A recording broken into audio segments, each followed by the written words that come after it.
to climb some more 8,000ers. So yeah, I want to welcome on behalf of you all, Mr. Parth Upadhyay.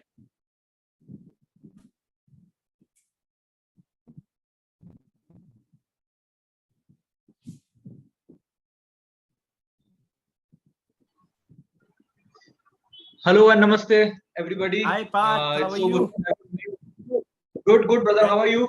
I'm also doing good. Thank you for joining on time. And I hope you are doing good in this pandemic situation. Yes. So far, so good. Yep.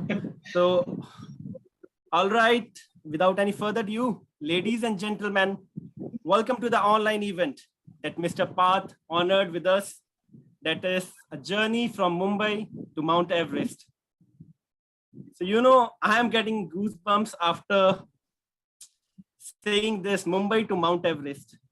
So Parth, we all know that you climb Mount Everest, you are a mountaineer.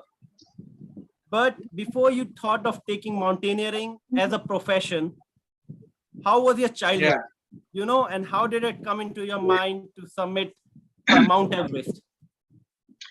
Well, since I was little, I was not good in anything, be it sports, be it studies, be it any extracurricular activities. I used to barely pass in my school. I used to understand nothing what was going on in the class. I was a complete lost kid, just going through the cycles that the world has put me in. Somehow I managed to pass each standard. And I remember this incident very clearly in my mind when my life changed. I saw a news coverage of a 16-year-old boy from India way back in 2010 when I was 15 years of age. A 16-year-old boy from India who climbed Everest. Just a random evening, news लगाई थी, पापा देख रहे थे, and I happened to see it. And the way that person was explaining his experiences, it caught my imagination. I was like, मुझे भी ये try करना है, the world of mountains. The way he was explaining his whole journey, the experiences, the sunrise that he saw from the very top of the world. And I thought, okay यार, मुझे भी ये start करना चाहिए. मैंने मेरे पापा को तब भी ऐसे कहा कि पापा मुझे भी एवरेस्ट क्लाइम करना है. तो उन्होंने मेरे सामने, पीछे मैं बैठा था, तो मेरे सामने उन्होंने देख के बोला, तेरे से तो बोर्ड एग्जाम्स भी अपनी क्लियर होने वाली है नहीं अभी, तू एवरेस्ट की बात कर रहा है. तो थोड़ा सा मेरा मूड खराब हो गया. उन्होंने देखा वो, तो उन्होंने कहा चलो ठीक है. मेरे कुछ फ्रेंड्स हैं जो सह्याद्री रेंजेस में, जो कि वेस्टर्न घाट्स है महाराष्ट्र में, वहां पे करते हैं ट्रैक वो लोग. Why don't you go with them and see what hiking mountains is all about? So on the upcoming weekend, I went for this small trek to a place called Mount Kalsubai, highest peak of our state, Maharashtra. And I saw the sun rising from the top of that mountain. And it's a sunrise that I can never ever forget. It was so beautiful. And I just thought to myself, if the sunrise from this small hill is so beautiful,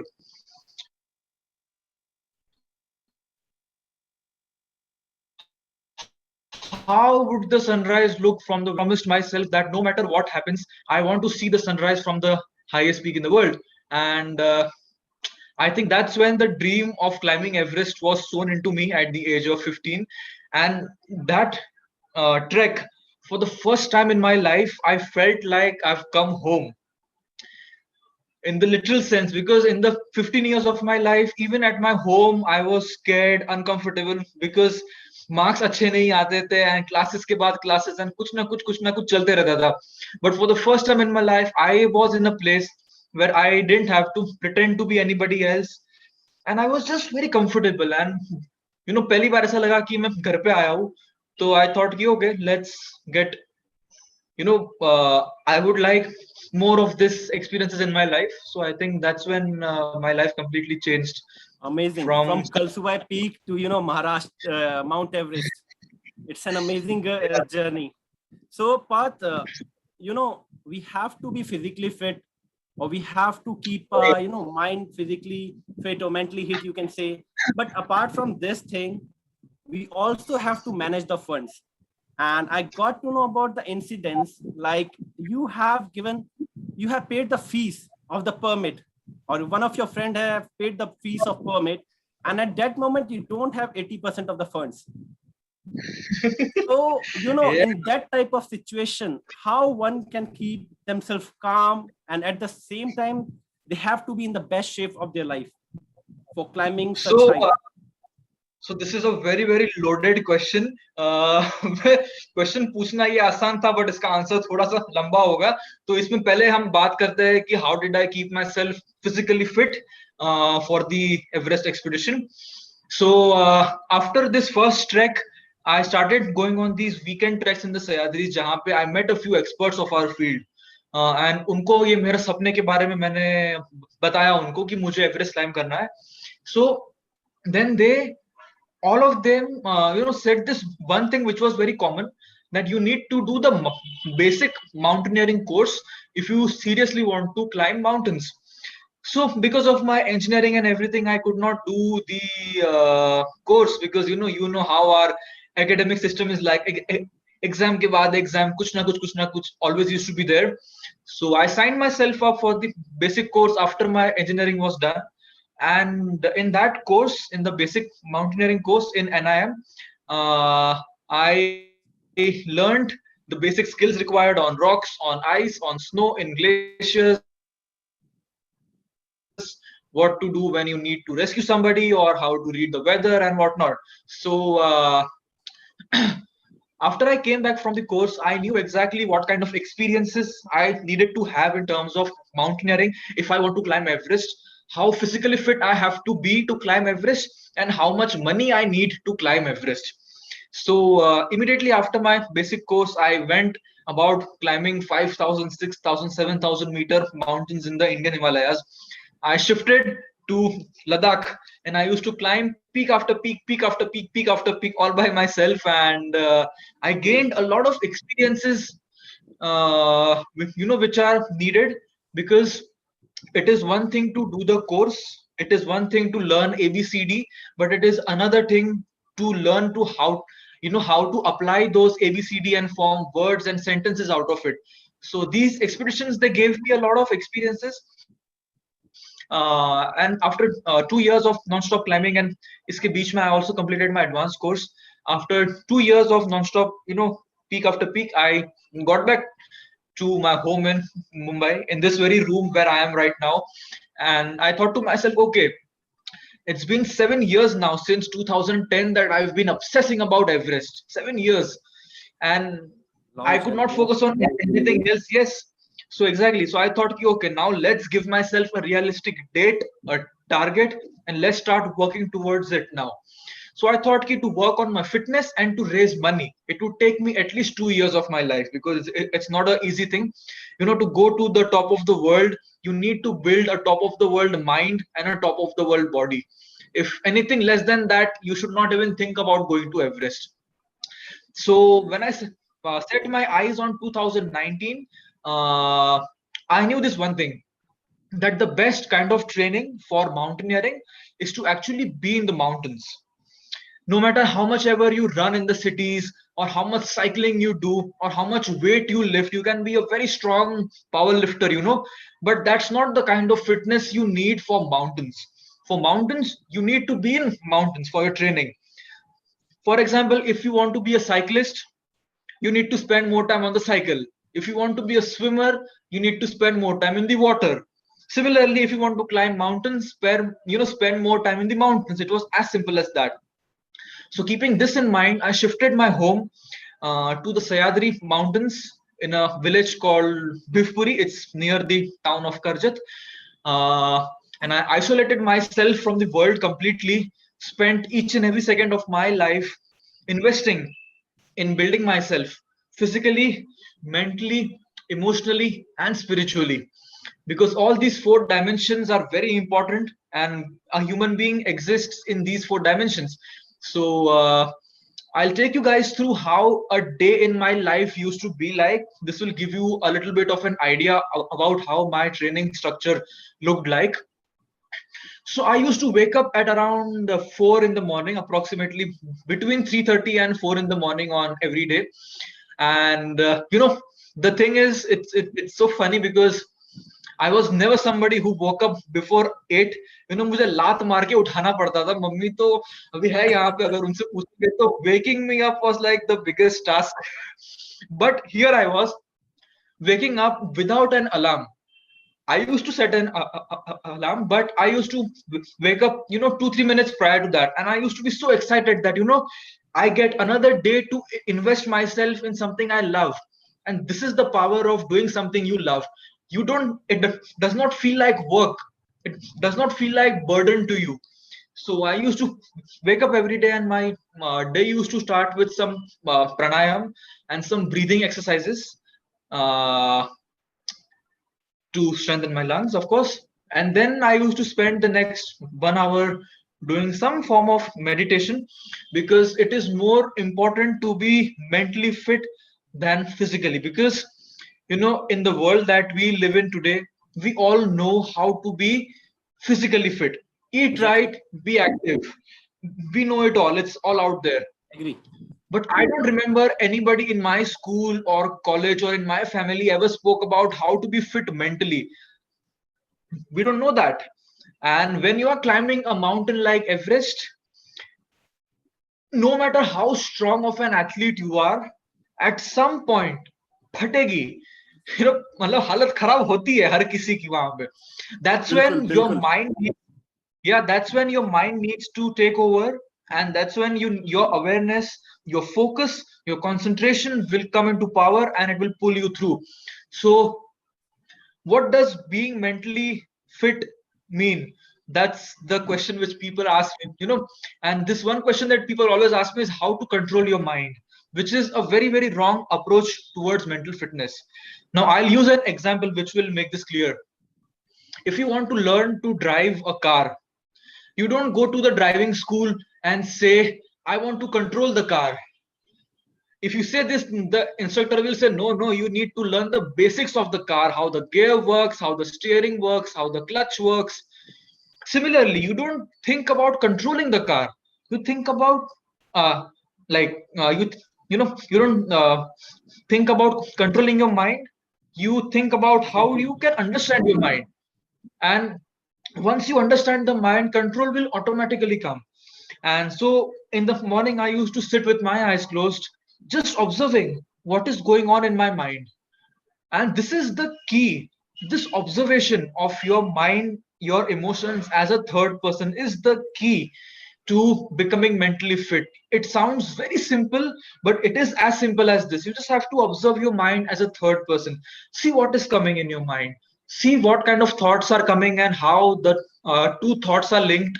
And because of thought, what do you feel because of that? So morning used to be spent. See, I can, these I can go on for an hour if I speak about this mental health thing, but this is in short how I used to work on my mind. Then at around 5:30 in the morning, I used to leave my house for a long hike, either a long hike or either a long run.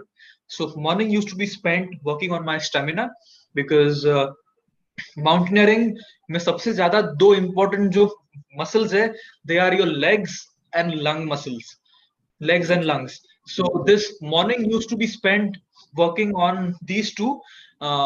When you hike in the mountains with a load of 25-30 kg, your legs are screaming, and that's a good thing, and it also builds your stamina. So around 2.5 to 4 hours, somewhere between that, my morning run or hike used to be. And in the evening, there was a local gym. I used to go there to do a little bit of strength workout, because stamina and muscular strength, they go hand in hand. They two are very, very important. So evening used to be spent in the gym around 2 hours. Apart from that, of course, good food, because without good food, no matter how hard you train, it is all useless. It is all a complete waste. So we all know what good food is. It is everywhere out there, so I won't go into it right now. And yes, you mentioned about the most important part, the funds. Now, this is a question that most people ask me. People don't ask me how to train or what is required in terms of experience to climb Everest. No, they ask me, "Paisa kahan se laya? How to raise the money?" So I understand because I've gone through that struggle. Uh, and if raising the money for Everest was a much bigger Everest than the real Everest for me. Uh, so initially I had no idea about how to raise money. I have no background in my family. From dur dur tak everybody is into something else, but nobody is into business of or finances. So I used to see these mountaineers carrying logos of some brand and some banners. So I thought, okay, it might be as simple as that. So I started approaching companies and started getting rejected one after the other. And I soon learned that this is like a proper business deal. So I worked with a few friends and I pitched them, but nothing happened from the corporate side. In a span of 2 years, I would have spoken to at least 150 companies personally, face to face. Pre-pandemic time this was, so we could meet face to face. Yes, yes. So but being rejected, company after company, all hopes are dying out, and it was a very difficult thing. Parallelly, I was also trying in the state government. There nothing was happening. I would like to share this one incident with you, which would answer your question how I kept myself motivated through these Sure. times. So as I said, I was also trying in the state government of Maharashtra to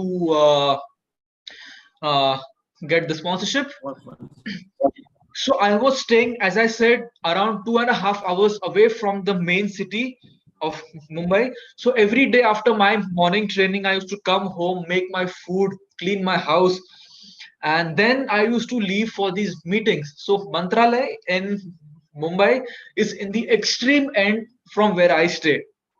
So traveling there for 2 hours in the crazy local trains of Mumbai, just to hear that, oh, you didn't bring this paper, that paper, oh, this file is not there, this officer is not there. You know how the government thing happens. So after 6 months of doing this up and down practically every day, one fine day I met a very high ranking person in that ministry. I won't take his name. So that person tells me, Parth, we don't consider mountaineering as a sport, and we don't consider you mountaineers as athletes, so stop wasting my time. Now this was a very very high ranking person who could say yes or no in terms of my sponsorship. And when I heard this, and I got out of that place, and I was absolutely shattered that day, because after 6 months of building hopes and putting in so much effort, the doors were again shut. There's a place called Marine Drive near Mantralay. It's a beautiful beach, Yes. seaside place. So I went there during sunset and I cried my eyes out. And I was thinking to myself, questioning myself, ki, what is it that I'm doing wrong? Because here I am waking up every day at 3:30 in the morning, doing my work, putting in the efforts every day without fail. But what is not working out? Do these corporate people or the government people see something in me that I'm not able to see? Am I not good enough? All these doubts, they come into your mind when you are not able to succeed at what you are doing.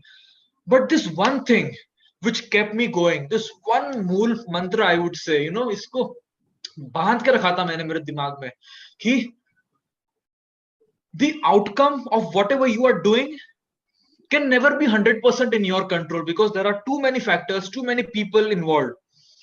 But the input, the effort that you have to put is 110% in your control, and not a single person can ever take that control from me.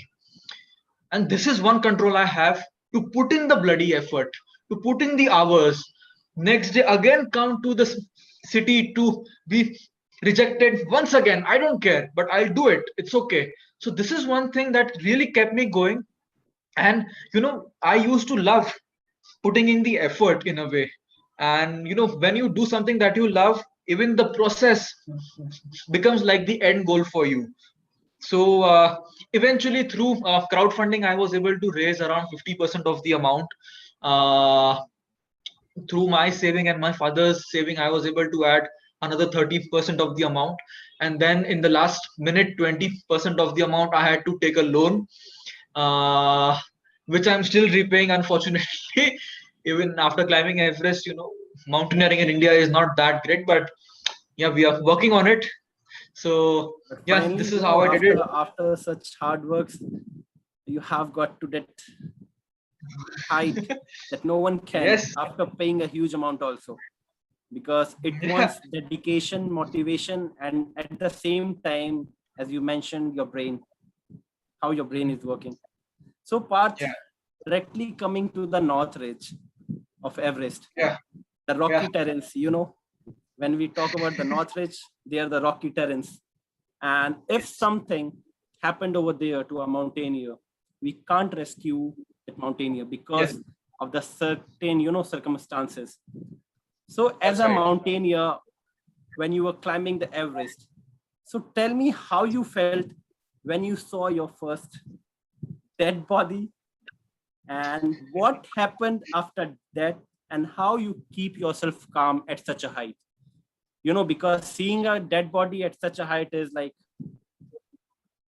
so how can we keep calm ourselves? Yeah, absolutely. Yeah, I just give this instant very clearly in my mind when I witnessed my first dead body. So we spent close to 2 months on the mountain doing up and down, acclimatizing and getting our bodies used to with the high altitude in order to be ready for the summit push. So we started from the last camp, which is Camp 3 on the north side, which is at 27,000 feet.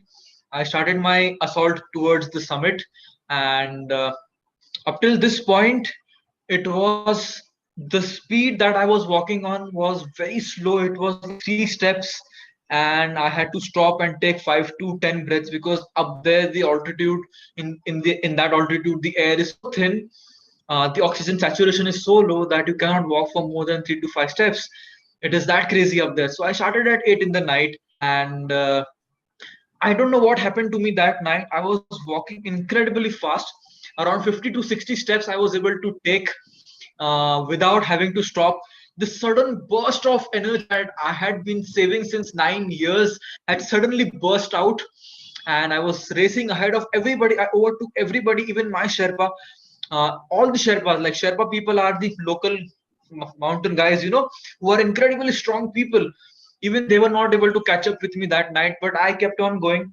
I had asked my Sherpa that, okay, I will wait for you at certain checkpoints.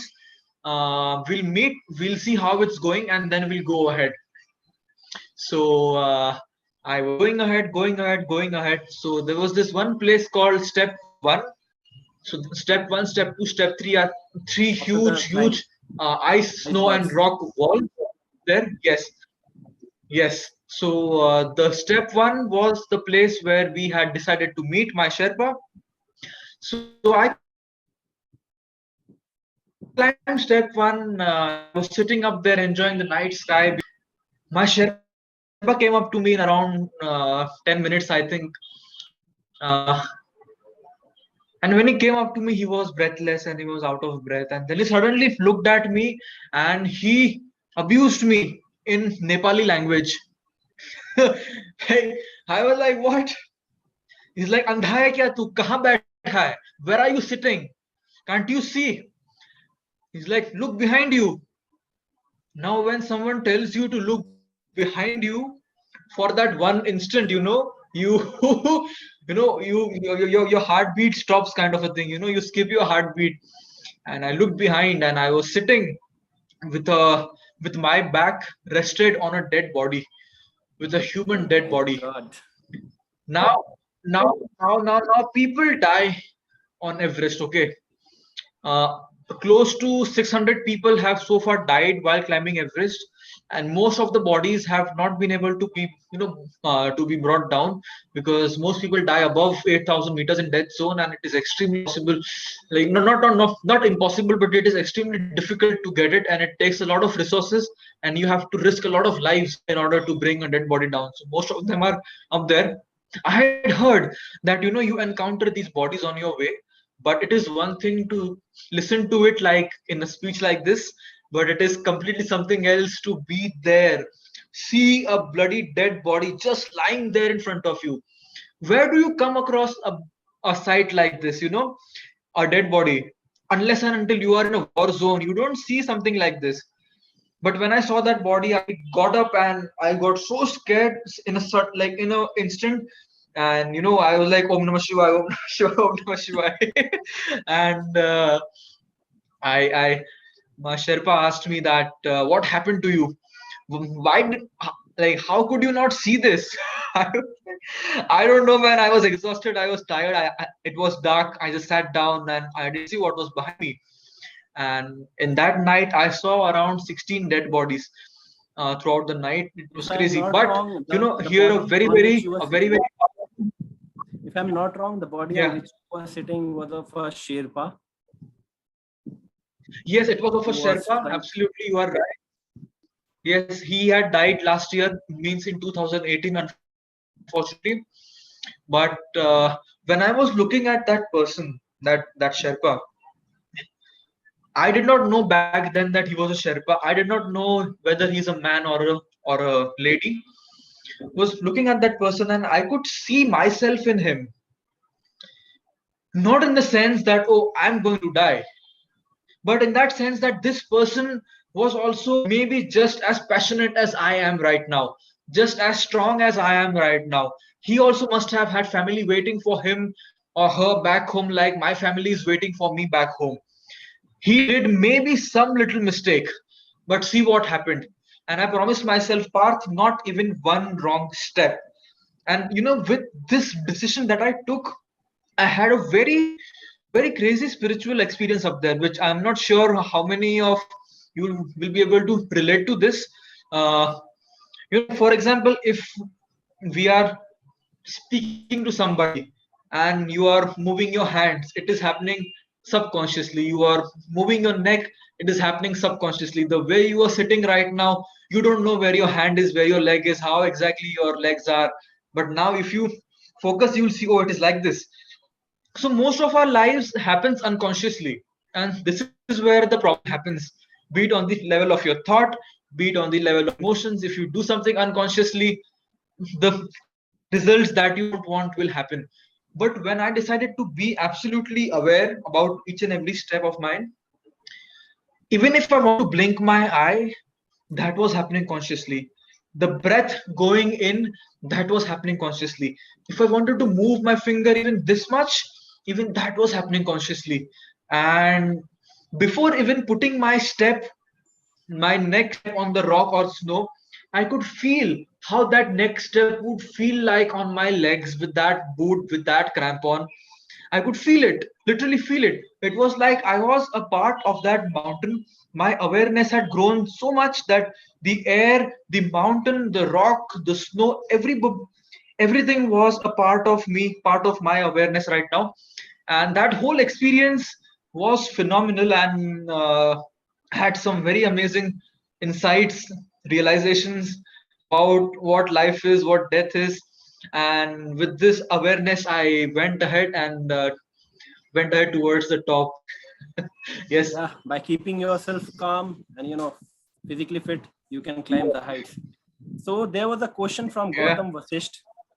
So we all every year climb Everest with the help of our Sherpas. But Yeah. we all have heard about the Sherpas, contribution during the summit. And I also want Yeah. to add one thing here, that I have heard about an incident of Minma Dai when you reached the top and no one was taking your pic. And then Minma Dai was there to take your pic. So I want to know it from you, Parth, that what's the imprint of Sherpa on your life? Well, the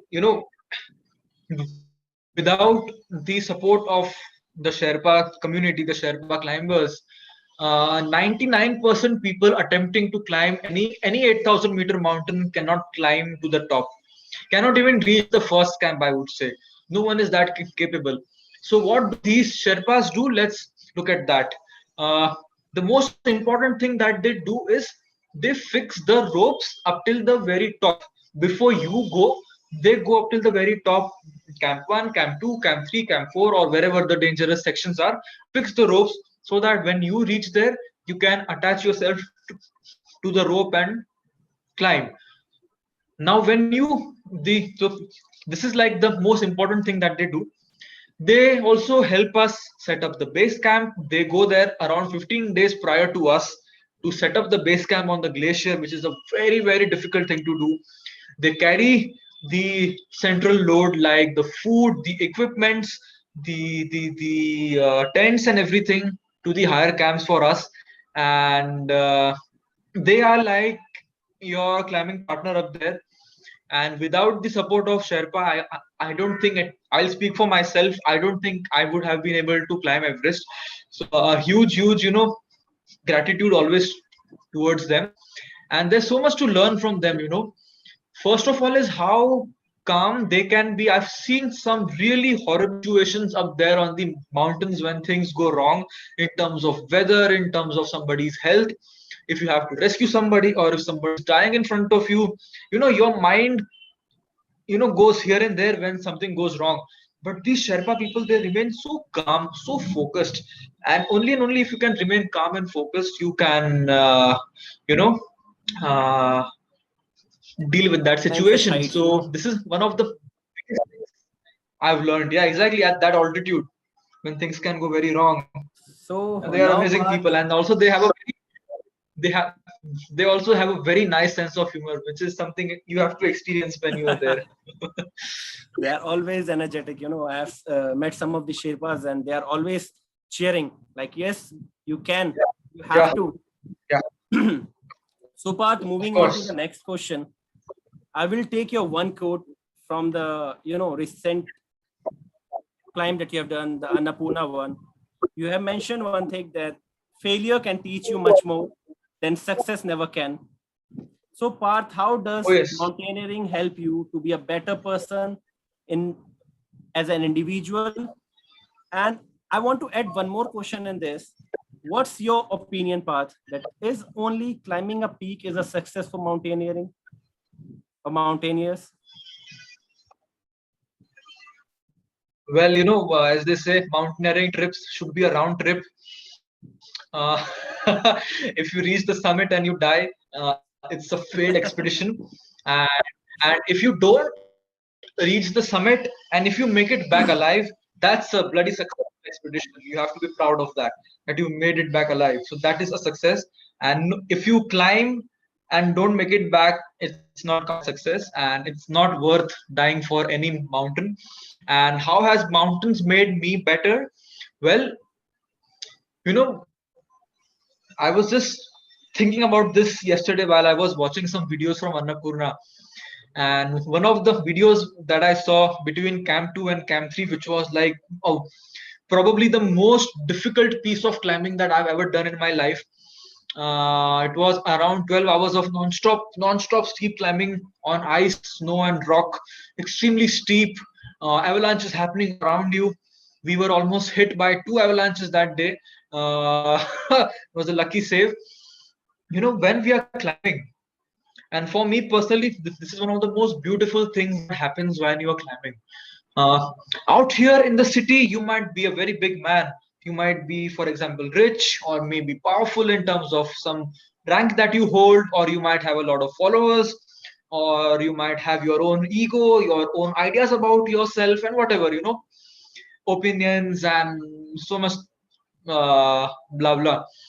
But when you are climbing up there, and when the air is thin, when it is bloody cold, when the winds are smacking you on your face, when you are breathless, when any moment an avalanche can come, especially on a mountain like Annapurna, and can sweep you away. So in these moments, all that you think of yourself, just falls off like dry leaves, just falls off. And what remains is truly, truly, truly what you are. And what I am, you know,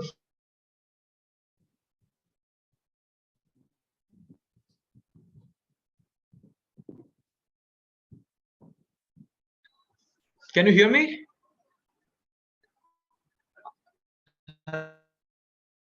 Yes, you are audible.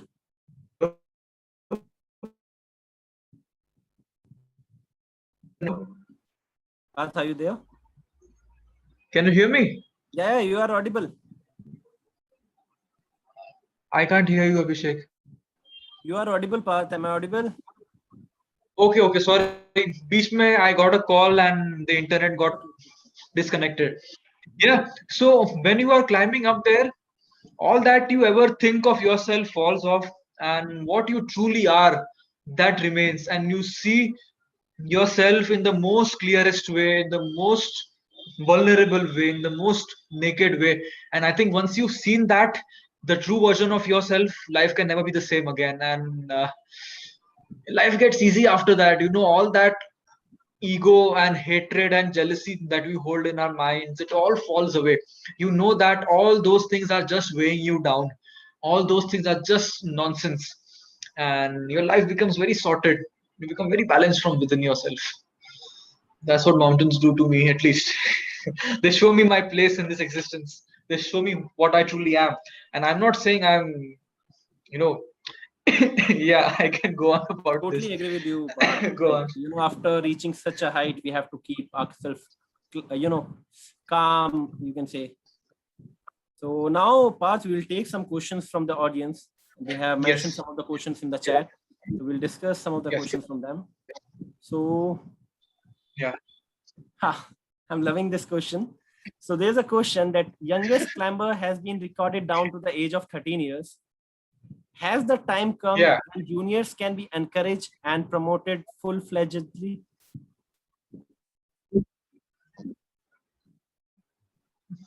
Juniors, you say? I couldn't hear you. Yeah, properly. juniors. Ah, well, if you ask me, in my humble opinion, climbing Everest at the age of 13 or 16, or that is a very stupid thing to do. It is extremely risky because you don't know what the hell you're doing. You really don't know what you're doing at that age. And I always say, and now there's a rule that you can't climb. The minimum age is 16 now. But if you are young, of course you can start trekking. And this has been my effort always, that wherever I go in a school or in a college to speak, I want to take them out in the outdoors, because being exposed to the outdoors, to the nature, can develop your personality in a very dynamic way, and you will grow physically, mentally, emotionally in a much better way if young people are going in the outdoors.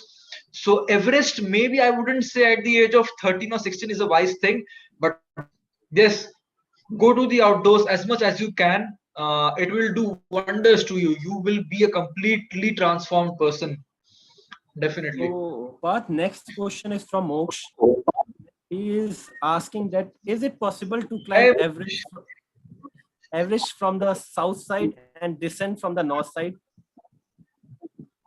No, it is not possible. Matlab, physically, it is possible to do it, but politically, it is not possible. You don't get the permission to do that.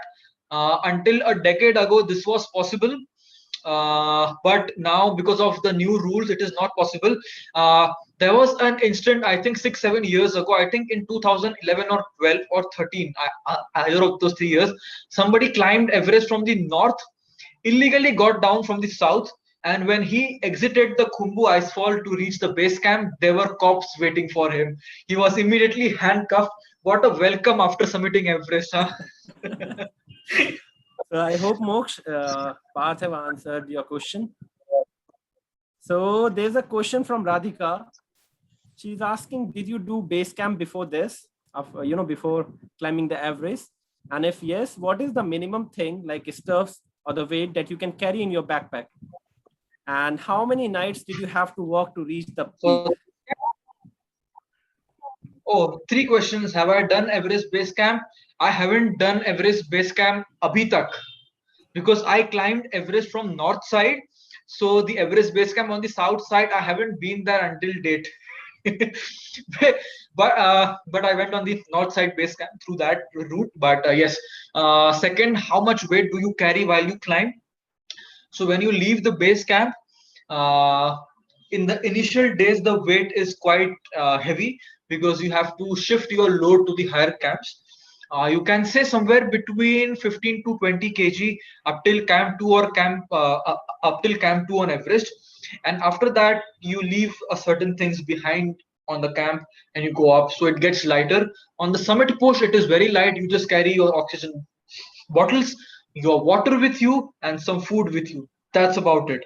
So the summit night is very light, but the initial days are a little struggle in terms of weight. And what was the third question? So, Was there Parth, a there's third a question? question. The third question was, like, third question was, if yes, what are the things or how many days it takes to climb the Everest? It takes around 45 days to climb Everest. I hope Radhika, Parth have answered your questions. So now moving on to the next question, Pankaj Bose. Pankaj Bose have asked that, did you had a thought of turning back before the summit?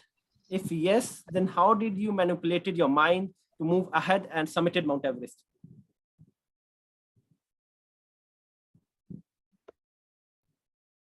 Parth, are you there?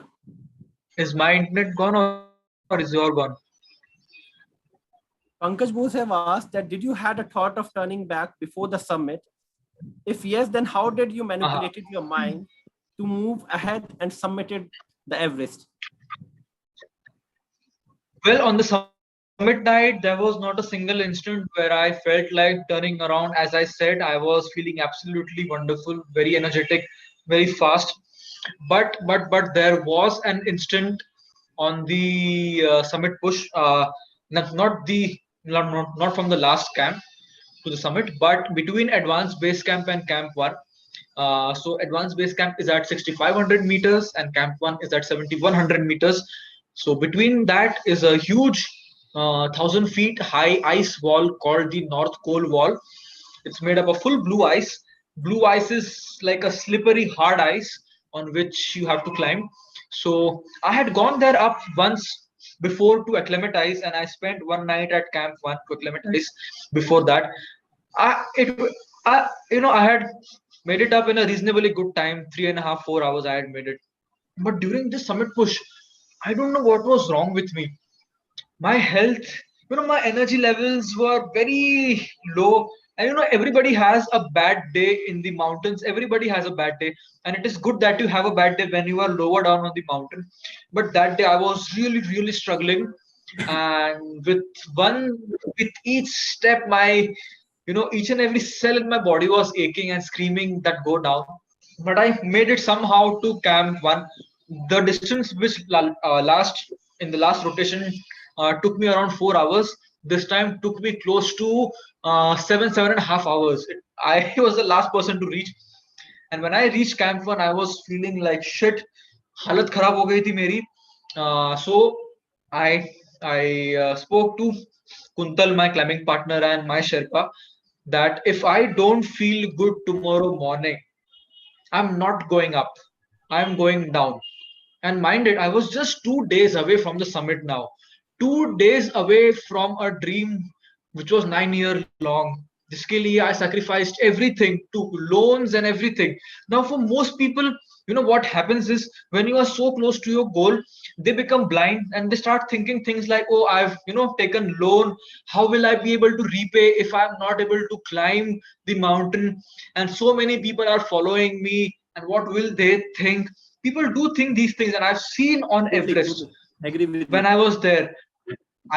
And so in my mind, it was absolutely clear that it is not worth even risking your one finger for any goddamn mountain, be it anything. Loan लिया है, भर देंगे, देखा जाएगा. But अगर if you go up in that bad health, you are going to die.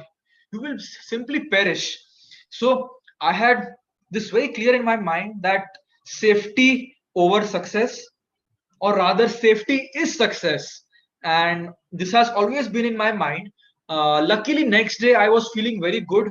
I slept very well. I had good food up there at 7,000 meters. Strangely, I could eat a lot that day, so next day I felt good and I went. But if I was not feeling good next day, I would have gone down, no question about it. And this is what I did on Annapurna. I had taken loans which I don't know how I'll repay with the Everest loan added, but not a single moment I thought when I had to turn around on Annapurna that what will I do, or maybe I should push myself. I would have died if I would have done such stupid things. So turning around is absolutely okay. So, Parth, taking last question from the chat. Okay. As well, we know that Everest is not easy. And at the same time, we also have to take the I can't hear you. Yeah, am I audible now? Can you repeat? Yeah, I was saying there's a question like Everest is not easy. And at the same time, we also have to take the permissions from our parents. So, how you convince your family members about this? That you have to climb such a height and you are going to reach at the top of the world. It was two big bombs I dropped on them. First was that I was not going to continue my work in engineering. I was going to climb mountains for a living. That was one big shock for them. Which see, you have to understand this. Let's look at this very practically. And parents, they only want what is good for you. Okay, they never want something which is not good for you. So if they are saying no, if they have doubts, you must address their doubts, because there are doubts. If you are able to fix those doubts, you might end up with a foolproof plan. And that's what I did. The concern with my parents was that how will you earn money while climbing mountains? That was the first concern, which is a very very real concern. You have to earn money, right? All the dreams and goals and passions are only possible when your stomach is full. When your stomach is not full, only next meal where it is going to come from. So all these goals and passion is okay, but the basic foundation needs to be there. So I understood this, and I asked them that please give me 6 months. I will show you that I am able to fend for myself at least, and you can see the growth. So I did things, and they saw that okay, I'm at least able to earn for myself. So they were like, okay, you are earning money, you are happy, do it. But the other thing, the other aspect of safety, that no parent can ever be 100% convinced, because no no mountain is 100% safe. But they have been very very understanding towards me, very very supportive, and they understand this one thing. This might sound very strange, that I've as a life I've come through them, but as a life, you don't belong to your parents. You are your own life. You have your own journey. You have your own things to do, and they understand that very well. And even with all their concerns and fear, they still give me the freedom. And they've seen this one thing in me, that more of my expeditions have failed than succeeded, because I know that when to turn around. So they've seen this, that I won't take stupid risks there. I don't do nonsense things up there. So and they of course see me work on my fitness, so they know I'm strong. Nothing can go wrong from my end per se. And yeah, if you want to convince your parents, see what their concerns are, address them. Because and I always say this: if you cannot convince your parents, you will never be able to convince anybody in the world. So convince your parents. So, Parth, there's a small question we can say. Why North Pole?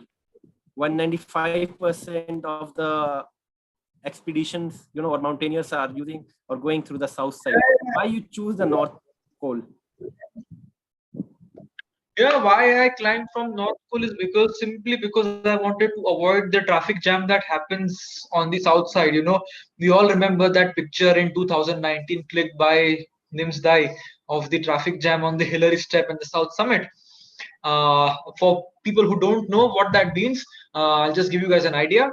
So when you are above 8,000 meters, you walk very slow, and there are many people up there. So if somebody slower than you is ahead of you, you can't overtake that person up there. It is very dangerous. And when you cannot walk at your own pace, you start getting cold. Your fingers start getting cold. Your so eventually, what might happen is a condition called frostbite, in which you'll have to amputate your fingers or whatever is the affected area. Basically, the extremities of your body, like nose, ear lobes, lips, also fingertips, toes. So I love my fingers, okay, and I wanted to have all of them when I come back. So and these, like, this news of overcrowding went viral in 2019, but it has been happening since the last 10 years. Okay, it's just not been in the news, but me being a climber, we know what's happening up there. And I want, and I was so lucky on the north side, as I overtook everybody from the summit camp. I had the whole summit route to myself, even not even my Sherpa, not even my Sherpa, just me. The vastness of the mountain, the skies, and the winds, and it was so beautiful. I had just the experience that I wanted. In times like this, it is so difficult to have that mountain to yourself, but I had the mountain to myself that night, and it was so beautiful, man. I cannot explain, and I'm so glad I went from the north face. But there is one more question. As you know, have some more fans, so I want to ask No that problem. No problem. I'm new to mountaineering. If you take days to summit a peak, how do you manage food and the human needs like toilet? And is climbing up or descent Yeah. more tricky? Two questions. Okay. First of all, how do you do two number up there? That's the biggest question. One number is not a concern. So it's like at the base camp, there's a toilet tent. In that, they dig a hole, and in that deep hole, they put a barrel, a big barrel, and we have to shit in that barrel. And then when it becomes full, the sewage people, they come and they take it and dispose it off properly. On the higher camps, it is not so, you cannot carry barrels and everything. So when you reach a certain camp, you make a little snow or ice, whatever the condition is up there, a little half a feet of shelter kind of a thing to get a little privacy kind of a thing. And you dig a hole and you do it in that hole and you bury it. This is a big problem on the Everest, especially that you do your shit in the glacier, and eventually, like, imagine 300 plus climbers plus their Sherpas, so close to 600 700 people doing shit every day above, on the higher camps. The glacier gets a little polluted, and that glacier is the water source for so many villages downstream. So this is a huge problem up there. In countries like in some European countries, or you go to Argentina or in Canada, there's a system that they follow.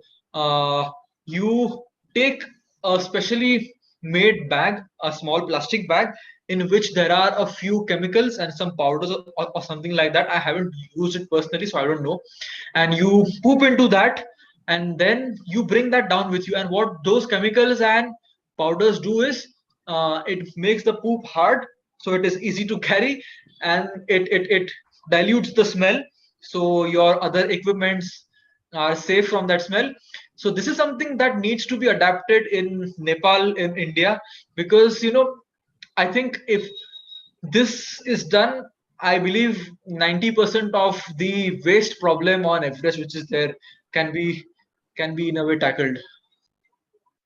I hope Path have answered all the questions. So Path, as we have last 5 or 6 minutes, so there will be a rapid fire round. Like, you have to answer Karan Johar. questions in one word, or you can take one sentence. It's to you. Okay. So moving on to the Okay. first rapid fire question. What is Path's lifelong dream? Is to simply climb mountains and Amazing. live my life in the best possible way. Simply. Great. Moving on to the next question. I'm giving you three options: morning, noon, or night. For what? It's to you. Which one you like the most? Like morning, noon, or night? Morning person. I like Morning. waking up early in the morning. Person, Okay, yes. we have talked about, keeping ourselves healthy, but I want to know from you that what is your favorite junk food? Pani puri. Oh, without a doubt, pani puri. Amazing. Pani puri is my weakness. I'll tell you a story about this. I know it's a rapid fire, but just an incident it came in my mind. Sure, sure. When I was coming from Everest, when I was coming back home from Everest, my flight was gonna land at around 8:30 in the night.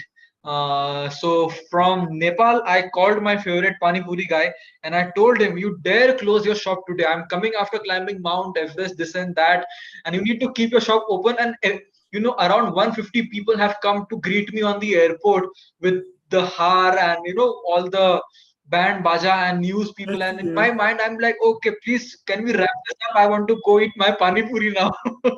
So pani puri Amazing. is my weakness. I think this is the first time where you are, opening this type of message that you have craved Yeah, for the yeah. Pani Puri. So, Parth, we know that Oh, yes. you are the inspiration for many of us. But I want to know that who inspires you?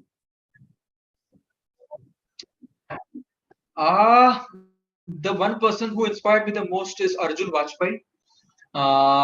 So he was the mountaineer I saw on the news coverage back in 2010. The 16-year-old boy, he was the guy. And in the upcoming years, he has been my guru. I've stayed with him for a year in his house. He has mentored me like his own. I owe everything to him, what I am today. Arjun Vajpayee, my inspiration, my guru. So, Parth, you always keep that beautiful smile on your face. But I want to know that what makes you angry? What makes me angry is people who are not in time. If I'm always on time and if somebody is not in time, that makes me angry.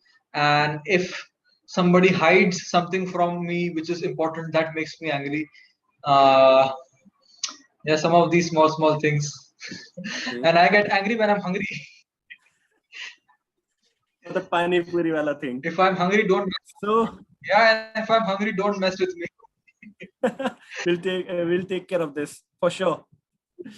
So, Parth, we know Parth Upadhyay climbed Everest. I don't want to call you an Everester, but I want to call you as a mountaineer. Yeah, please do. So if I give you three words to describe yourself, so you can take 3 words or less to describe yourself as a person.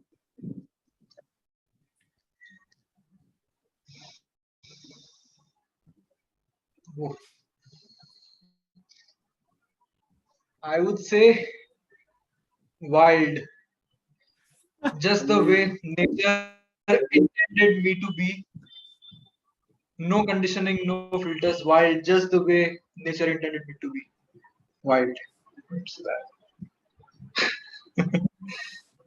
So, Parth, it was an amazing interview, or you can say face-to-face meeting, because I am inspired from you, and having a live talk, Yeah. you can say, on this platform, it inspires me. So, guys, that's all from today, and it's just a start.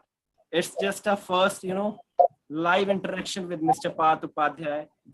And in future, we will be there with some more talks regarding like some tracks, what are the trainings that you have to do. So please be tuned and we'll update you using a social media. So Parth, thank you for having with us. And it was a great talk. Thank you. Take care and stay safe. Thank you for inviting me. You Same here. Thank you too. for joining. And everybody, thank you so much for. Yep. Yep. And everybody, thank you for just a listening to me. Just a minute. Yeah, please go ahead. If possible, you all can open your camera so that we can have one photo. So it will be good for us. If you all can. Kishan, I request you to please take the. Yes, go for it. Sure. So Kishan is there with us. He's a DJ guy. Yeah.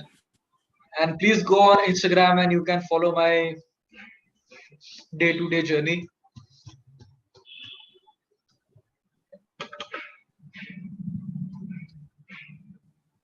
Yeah. And Kishan, you are on mute. Yeah. So we are I have to do it in 2 phases. Okay. So first part, I am going to do it. Okay. Please give your pose. Yay! So done first part. Yeah. Now for the second part. Okay. Again, okay, please put your pose on. Yeah, done. Thank you. So it was a great. Thank you. If thank it's you, Parth, okay, can I take a couple of everyone minutes and talk about? Yes, Keshav. Yes.